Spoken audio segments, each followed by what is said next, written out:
बिस्मिल्लाहिर्रहमानिर्रहीम। अस्सलाम वालेकुम स्टूडेंट्स, आज हम ब्रांचेस ऑफ केमिस्ट्री का पार्ट 2 डिस्कस करेंगे, जिसके अंदर हम ऑर्गेनिक और इनऑर्गेनिक केमिस्ट्री को डिस्कस करेंगे। इससे प्रीवियस वीडियो में पार्ट 1 में हम फिजिकल केमिस्ट्री को डिस्कस कर चुके हैं। जो अगर आपने वीडियो नहीं देखी तो पहले वो वीडियो वॉच कर लें।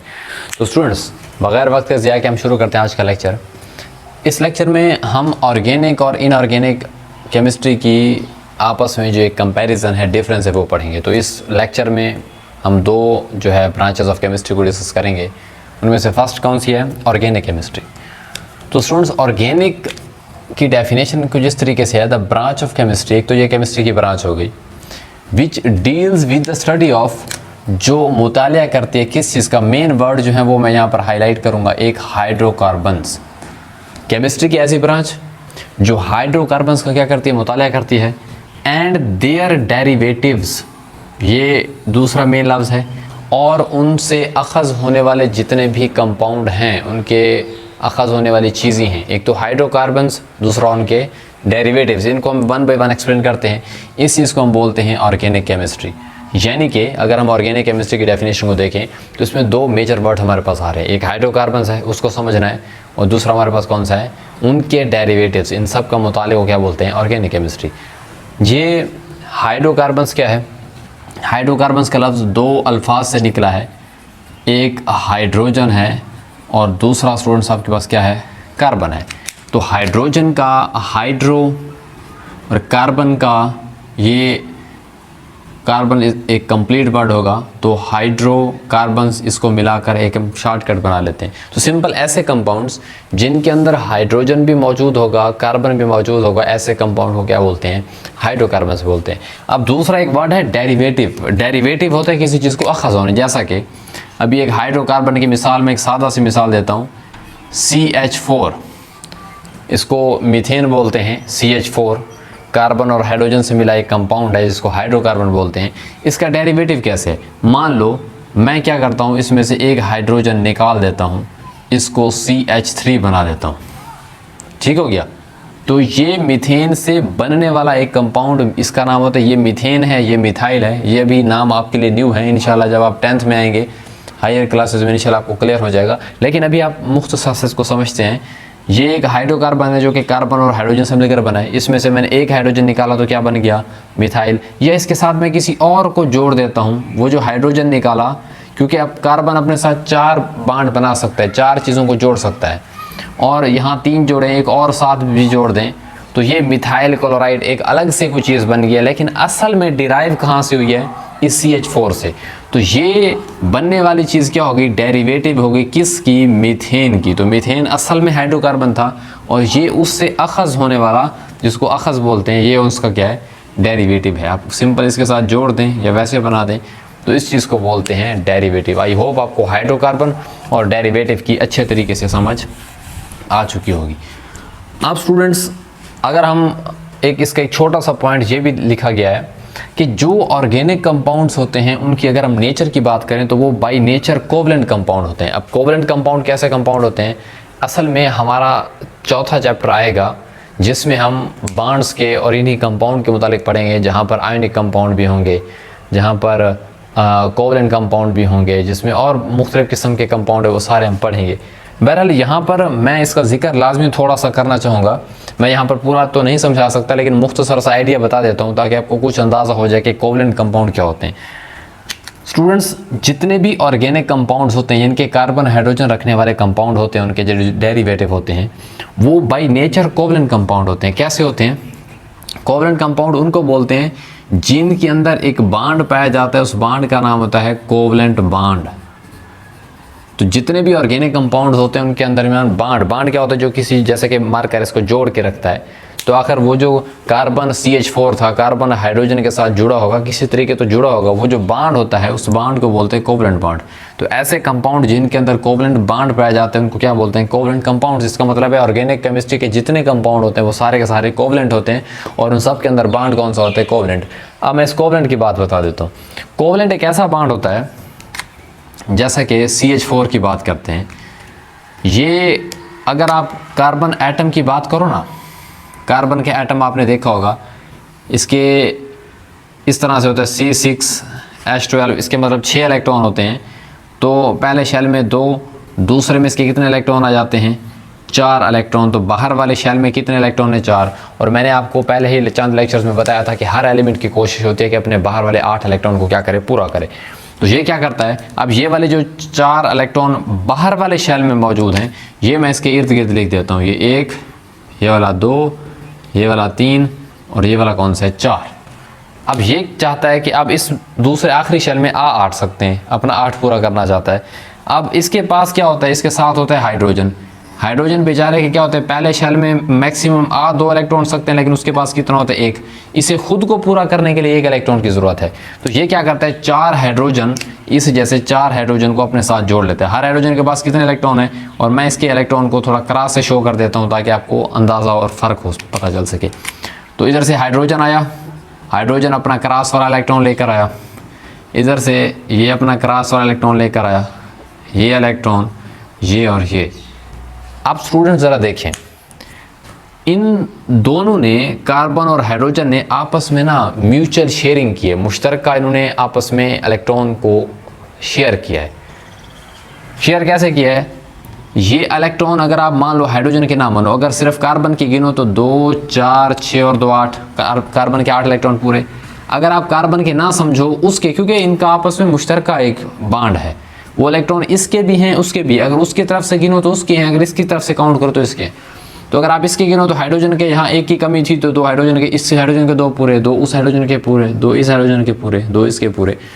तो ऐसा बांड जो म्यूचुअल शेयरिंग से बने, और इसको शॉर्टकट हम फिर क्या लिख देते हैं, इस तरह से H बना देते हैं, ऐसे इस तरह से शो कर देते हैं कि इसके 4, ये बांड वाली लाइन है। अब ये जो बांड है ये कौन सा है, कोवलेंट बांड है। कैसे बना है मैंने आपको ये सारी कहानी बता दी है, म्यूचुअल शेयरिंग करके बनाया है ताकि अपने आप को 8 इलेक्ट्रॉन पूरे कर सकें, जिसके 2 पूरे होते हैं वो 2 कर सके, जिसके 8 पूरे वो 8 पूरे कर सके। इस चीज़ को बोलते हैं म्यूचुअल शेयरिंग और कोवलेंट बांड। और इस तरीके से ये स्टेबल होते हैं। 8 इलेक्ट्रॉन क्यों पूरे करते हैं मैं पहले बता चुका हूँ, ये अपने आप को स्टेबल और मुस्तहकम करने के लिए बनाते हैं, इस तरह से वो बेहतर रहते हैं। तो आई होप आपको कोवलेंट कंपाउंड की भी समझ आ चुकी होगी। तो ऐसे जिनके अंदर कौन सा बांड पाया जाता है, कोवलेंट बांड पाया जाता है, उसको हम क्या बोलते हैं, कोवलेंट कंपाउंड। अब अगर आपसे स्कोप और एप्लीकेशन पूछ ली जाए, ठीक है, ऑर्गेनिक कंपाउंड से इनका फ़ायदा क्या है। मोस्टली ऑर्गेनिक कंपाउंड कुदरती होते हैं, ये पौधों और जानवरों में ज़्यादातर आपको जिंदा जानदारों में देखने को मिलेंगे, जितने ऑलमोस्ट हैं। ऐसी बात नहीं है कि दूसरों में नहीं है, ऑलमोस्ट आपको जिंदा चीज़ों में जैसे पौधे, जानवर, इन सारी चीज़ों के अंदर देखने को मिलेंगे। तो देखिए इसका सबसे बड़ा स्कोप और फायदा क्या है, शॉर्ट क्वेश्चन में पूछ लिया जाता है कि ऑर्गेनिक केमिस्ट्री का स्कोप क्या है, एप्लीकेशन क्या है, तो आपने ये वाला पॉइंट लिखने हैं। ऑर्गेनिक केमिस्ट्री डिटरमाइन द, सबसे पहला फायदा इसका कौन सा है, तो उस चीज़ की साख्त का पता चलता है, स्ट्रक्चर का, कि वो है किस तरह का, उसकी प्रॉपर्टीज़ का पता चलता है, उसकी खसूसियात का पता चलता है। वो फिजिकल भी हो सकती हैं, वो केमिकल भी हो सकती हैं।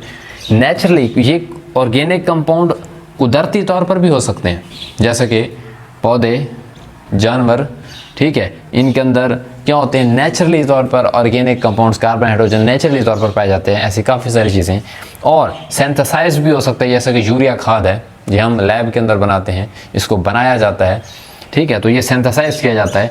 इसी तरीके से ऑर्गेनिक कंपाउंड कुदरती भी हो सकते हैं और मसनूई हम खुद बना भी सकते हैं। तो ये सारे के सारे, जैसे कि अब और मिसालें भी इसमें हैं। एक पॉइंट तो ये हो गया, ये इसका एक फ़ायदा है। दूसरा फ़ायदा ये है कि ये पेट्रोलियम की, ये जितना पेट्रोल, डीजल, मोबाइल, मिट्टी का तेल, जितने भी आपके पास ये आयल्स वगैरह हैं, जितने भी डीजल, पेट्रोल है, ये सारे के सारे किस में आते हैं, ऑर्गेनिक केमिस्ट्री। कुदरती गैस हो गया, CNG हो गया, एवरीथिंग। अब ये पेट्रोलियम का लफ्ज़ 2 अल्फाज से निकला है। एक आपके पास रूट यहाँ पर है पेट्रो और दूसरा है ओलियम। तो पेट्रो मीन होता है आपके पास रॉक, ओलियम मीन होता है आयल, रॉक आयल, ये एक तरह का क्रूड आयल होता है जो आपको ज़मीन से मिलता है, ब्लैक गासे की तरह से मवाद होता है जो अक्सर ट्रेन लेकर जा रही होती है इसको रिफाइनरी में साफ़ करने के लिए। तो उसमें 8-9 किस्म की चीज़ें होती हैं, वहाँ पर जाकर इसको बाद में साफ़ किया जाता है, अलग किया जाता है। तो बहरहाल पेट्रोलियम भी इसी में आती है। उसके बाद पेट्रोकेमिकल, पेट्रोकेमिकल जितने भी पेट्रोलियम से बनने वाले और कंपाउंड होते हैं, अभी आप इसको नहीं जानते हैं, उनके मैं नाम वैसे यहाँ लिख देता हूँ। तो अभी ये आप 10th में जाकर पढ़ेंगे। इथाइलिन है, ठीक है, बेंजीन है, जितने भी ये खुशबू रखने वाले कंपाउंड हैं, मुख्तलिफ परफ्यूम्स में इस्तेमाल होते हैं, ठीक है। तो ये भी जितने कंपाउंड हैं पेट्रोकेमिकल्स, पेट्रोल के रिलेटेड होते हैं। और इथाइलिन, बेंजीन, इनमें तब्दीलियाँ करके इनको बनाया जाता है। उसके बाद है फार्मास्यूटिकल को सादा लफ्ज़ में बोलूँ तो मेडिसन। ये जितने भी आपके मेडिकल स्टोर भरे पड़े हैं, ये जितनी भी दवाइयाँ हैं, ये सारे के सारे क्या होते हैं, ऑर्गेनिक होती हैं। तो ये ऑर्गेनिक केमिस्ट बनाते हैं इनको। आई होप आपको ऑर्गेनिक केमिस्ट्री में किसी तरह का कोई मसला नहीं होगा। हाइड्रोकार्बन उनके डेरिवेटिव के मुताले को, जिनके अंदर क्या होते हैं, कोवेलेंट बॉन्ड या कोवेलेंट कंपाउंड होते हैं, उस चीज़ को क्या बोलते हैं, ऑर्गेनिक केमिस्ट्री। स्ट्रक्चर बताते हैं, प्रॉपर्टीज़ बताते हैं, चाहे वो नेचुरली हों या सिंथेसाइज्ड हों। और ये पेट्रोलियम, पेट्रोकेमिकल और मेडिसिन वगैरह में इनका रोल है। अब हम इसके मद्दे मुकाबिल इनऑर्गेनिक केमिस्ट्री को अगर डिस्कस करते हैं तो इनऑर्गेनिक केमिस्ट्री बिल्कुल जस्ट अपोजिट है किसका, ऑर्गेनिक केमिस्ट्री का। जैसा कि अगर हम इसकी बात करें तो इन नाम से ही कुछ अंदाज़ा हो रहा है, जैसे एक कंप्लीट होता है, दूसरा क्या होता है, इनकम्प्लीट होता है। एक पॉसिबल होता है, दूसरा कौन सा होता है, इम्पॉसिबल होता है। ये बिल्कुल ऐसे है। इनऑर्गेनिक, वो इन मतलब नहीं जो ऑर्गेनिक ना हो, उस चीज़ को क्या बोलते हैं, इनऑर्गेनिक केमिस्ट्री। इसका मतलब है जो चीज़ें इधर पढ़ते हैं वो तो इधर आ गई ऑर्गेनिक में, और जो इधर नहीं पढ़ते, जो चीज़ें बचती हैं, वो जितनी चीज़ें पढ़ेंगे वो सारी किस्में हैं कि इनऑर्गेनिक केमिस्ट्री में। ऑर्गेनिक के अलावा वाली चीज़ें इनऑर्गेनिक केमिस्ट्री। तो इसकी डेफिनेशन को जल्दी से देख लेते हैं। The branch of chemistry which deals with the study of all the elements and there compound, सारे एलिमेंट, सारे कंपाउंड, लेकिन एक लफ्ज़ है एक्सेप्ट। एक्सेप्ट का उर्दू में मतलब होता है मा सिवाय, मतलब इनके अलावा। इनके अलावा मतलब इनके अलावा, किन के अलावा, हाइड्रोकार्बन्स एंड देयर डेरिवेटिव्स। ना तो हाइड्रोकार्बन्स पढ़ेंगे, ना ही उनके डेरिवेटिव पढ़ेंगे, जो हम यहाँ ऑर्गेनिक केमिस्ट्री में पढ़ चुके हैं। तो सिंपल, अगर मैं इंतहाई सादा लफ्ज़ों में आपको समझाऊँ तो ऑर्गेनिक यानी कि हाइड्रोकार्बन्स और उनके डेरिवेटिव के अलावा जितने कंपाउंड एलिमेंट बचते हैं, उन सबको हम क्या बोलते हैं, इनऑर्गेनिक केमिस्ट्री। नाम खुद बता रहे हैं कि जिनमें ऑर्गेनिक ना हो, माँ सिवाय। तो ये लफ्ज़ बहुत अहम है। अक्सर स्टूडेंट्स इस लफ्ज़ को गलत लिखते हैं। एक लफ्ज़ होता है एक्सेप्ट, इसका मतलब होता है माँ सिवाय, ये वाला ठीक है। और दूसरा होता है एक्सेप्ट, एक्सेप्ट होता है कबूल करना। तो ये नहीं लिखना, ये गलती नहीं करनी। तो ये आपके जहन में होना चाहिए। आई होप आपको इस चीज़ की यहाँ तक समझ आ चुकी होगी। नेक्स्ट क्या करते हैं, इसका हम स्कोप देख लेते हैं, इसका फ़ायदा क्या है, कहाँ कहाँ पर इसको इस्तेमाल करते हैं। देखिए, ये एवरी एस्पेक्ट ऑफ जितनी भी इस आपके इंडस्ट्रीज़ काम कर रही है ना, जितनी भी सनतों में चीज़ें बन रही हैं, ऑलमोस्ट 99.9% चीज़ें जितनी भी हैं वो सारी की सारी आपके पास क्या होती हैं, इनऑर्गेनिक नेचर में होती हैं। कैसे? जैसा कि चंद एक मशहूर इंडस्ट्रीज़ में अगर आप नाम लें, ये जो शीशे का गिलास हमारे घरों में मौजूद है, हम गिलास इस्तेमाल करते हैं, ये सारे का सारा बाई नेचर क्या होता है, इनऑर्गेनिक होता है। ये हाइड्रोकार्बन्स नहीं होता। नेक्स्ट आपके पास सीमेंट, ये मुख्तलिफ दीवारों पर हमारे घरों में मुख्तलिफ बिल्डिंग मटेरियल में इस्तेमाल होने वाली एक आम सी चीज़ है। सीमेंट बाई नेचर क्या है, इनऑर्गेनिक कंपाउंड है। नेक्स्ट सिरेमिक्स, सिरेमिक्स को बोलते हैं उर्दू में, इसको शीशा साजी बोल देते हैं, इसी को बर्तन साजी भी बोल देते हैं। ये मुख्तलिफ़ किस्म के जो बर्तन बनाए जाते हैं और उन बर्तन को मुख्तलिफ़ तरह के खूबसूरती के लिए डिज़ाइन करके ये बनाया जाता है, सांचे बनाए जाते हैं। तो वो सारे के सारे ये जो एक मट्टी को एक ख़ास तरीके से मोल्ड करके और मुख्तलिफ़ किस्म की खूबसूरती के लिए चीज़ें बनाई जाती हैं, वो सारे सिरेमिक्स में आते हैं, शीशा साजी, बर्तन साजी की चीज़ों में आ जाते हैं। और नेक्स्ट आपके पास आखिरी लास्ट वन है मेटलर्जी। मेटलर्जी का लफ्ज़ यहाँ पर ये मेटल का नाम आ रहा है। ये मेटल को असल में अलहदा किया जाता है, जिसको एक्सट्रैक्ट बोलते हैं। ज़मीन से जो चीज़ें अल्लाह ने आपके लिए, सोना चांदी, ये सारी चीज़ें ज़मीन के अंदर रखी हुई हैं, जब ये वाली सारी चीज़ें हम ज़मीन से निकालते हैं तो एग्जैक्ट वैसे के वैसे, ऐसा नहीं कि सोना पड़े उसे साफ़ सुथरा वहाँ से उठा लें, जो है लोहा वहाँ पर बिल्कुल अलग पड़ा तो उठा लें, नहीं, बल्कि ये वहाँ पर काफ़ी सारी चीज़ों के साथ मिक्स होकर पड़ा होता है। सोना, चांदी, लोहा, उसके बाद एलुमिनियम, ये सारी की सारी चीज़ें मुख्तलिफ एलिमेंट्स के साथ मिक्स अप होती है, मतलब साफ़ नहीं होती। जब ये ज़मीन से निकलती हैं तो उस वक्त इसको नाम देते हैं ओर का। ओर में सारी चीज़ें मिक्स होती हैं, काफ़ी सारे एलिमेंट मिक्स होते हैं। फिर वहाँ से हम क्या करते हैं, इन जो मेटल्स हैं, मान लो सोना है, गोल्ड है, उसको अलग करते हैं, लोहे को, आयरन को अलग करते हैं। तो ये जो अलग करने का प्रोसेस है वो कौन सा, मेटलर्जी। और इसमें सारी की सारी चीज़ें जो है वो इनऑर्गेनिक केमिस्ट्री यानी कि हाइड्रोकार्बन्स वाली नहीं होती, तो इस चीज़ को बोलते हैं। आई होप आपको स्टूडेंट्स ऑर्गेनिक और इनऑर्गेनिक केमिस्ट्री की दोनों का इस ब्रांचेस में किसी तरह का कोई मसला नहीं होगा। मैं जल्दी से इसको क्विक रिवीजन करवा देता हूँ। देखिए स्टूडेंट्स, ऑर्गेनिक केमिस्ट्री एक ऐसी ब्रांच है जिसमें हम हाइड्रोकार्बन और डेरिवेटिव को मुताला करते हैं।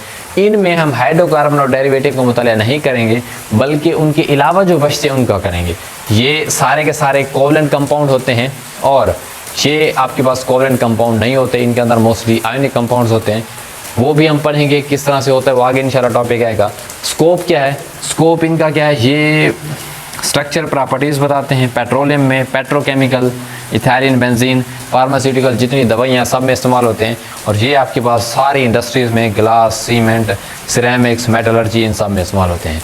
आई होप आपको इस पूरे लेक्चर में किसी तरह की कोई कन्फ्यूजन नहीं होगी। मिलते हैं नेक्स्ट वीडियो में। नेक्स्ट हम इंशाल्लाह 2 ब्रांचेस डिस्कस करेंगे। ये था पार्ट 2, मिलते हैं पार्ट 3 में। थैंक यू, अल्लाह हाफिज़।